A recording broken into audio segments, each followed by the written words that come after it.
Ito ay rated SPG. Striktong patnubay at gabay ng magulang ang kailangan. Maaaring may masiselang tema, lengguwahe, karahasan, sexual, horror o droga na hindi angkop sa mga bata. Huling-huli na nga ni Venice ito ngang si James sa pangluloko nga niya dito.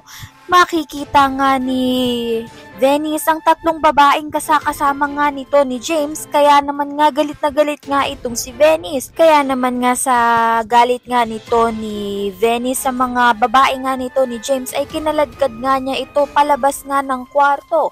Ngunit may mga tao ngang makakakita sa kanila at kukuhanan nga siya ng video.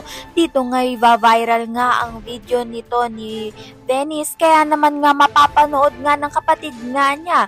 Mapapanood nga rin ito ni Vivian at tuwang-tuwa nga siya dahil nga babalik na nga ang kanyang anak sa Pilipinas. Kaya naman nga hindi na nga kailangan bayaran ni Vivian itong ang si Tata upang ang magkunwari bilang Venice dahil nga nagbabalik na nga itong si Venice bilang asawa nga nito ni Francis.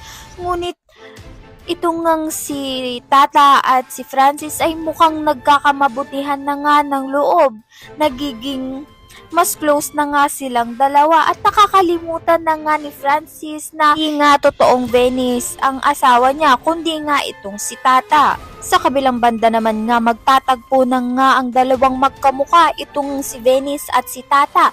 Sasabihan nga ni Venice na impostora nga itong si Tata dahil huling-huli nga niya na ginagaya nga ang itsura niya. Ayan pa nga dapat nating mga abangan. Maraming salamat sa iyong panonood.